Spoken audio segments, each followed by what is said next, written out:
علیکم انټیګریشن باي پارټس د نن ویډیو ټاپک دی. دا انټیګریشن باي پارټس څنګه سولف کوو، د دې سولوشن څنګه کیږي، د نن ویډیو کې موږ لازمي زده کوو. د کې صرف تاسو یو فارموله یاد کړئ چې هغه فارموله تاسو یاد کړئ، تاسو به ایزیلی شي دا کوېشن سولف کړئ.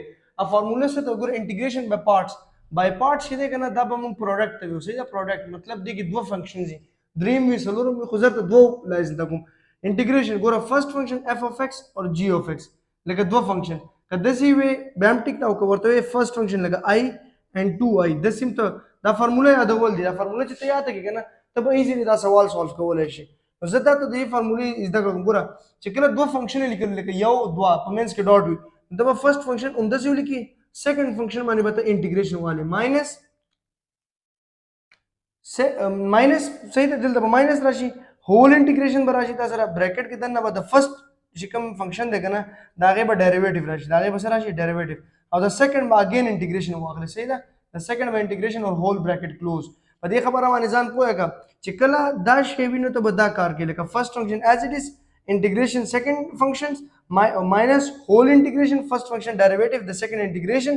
صحیح ده، دا ډاټ دی او دا کارونه وکړي دینه پس به د انټیګریشن. اوس دا ایگزامپل زه سولف کوم، دا ایگزامپل موږ سولف کوو. صحیح ده، ما سره مارکر دی چې بل دا مارکر دی. صحیح، اوس لګا دا فنکشن د x ډاټ ای کی پاور x dx. اوس دې کې فرست فنکشن کم دی، فرست فنکشن لپاره چې تاسو معلومه وي تاسو به آیلټ پرسنٹ کې ساتي. آیلټ څه شي؟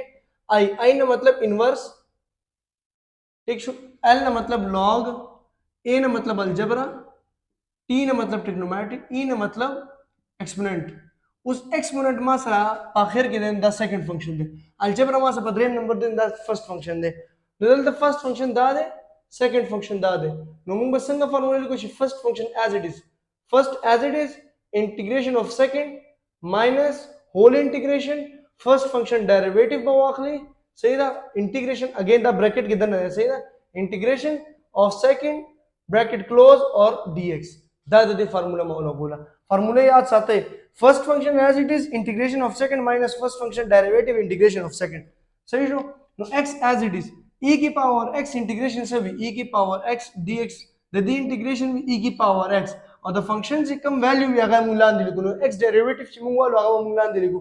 په دې باندې ما بیسیک ویډیوګانې اپلوډ کړل دي، هغه تاسو لازمي وګورئ. صحیح ده، دلته x e کی پاور x صحیح شو ماینس هول انټیګریشن بریکټ د x ډیریویټیو 1 شو اور د e کی پاور x انټیګریشن دا عمده غرالو بریکټ کلوز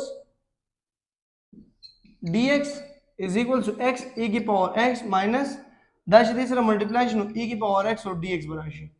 x e کی پاور x ماینس e کی پاور x انټیګریشن چې موږ والو نو e کی پاور x پلس c، e کی پاور x پلس c. او کدی کې موږ دا e کی پاور x کامن کو نو موږ سره راشي x ماینس 1 پلس c. دا د دې سولوشن سره راو انټیګریشن ختم. نو موږ انټیګریشن باي پارټس د څه سولف کو دي ته وای انټیګریشن باي پارټس. آی هوپ د نوې ویډیو کې تاسو پوه شئ. ان شاء الله بل ویډیو کې ملاقات کیږي. الله پامان.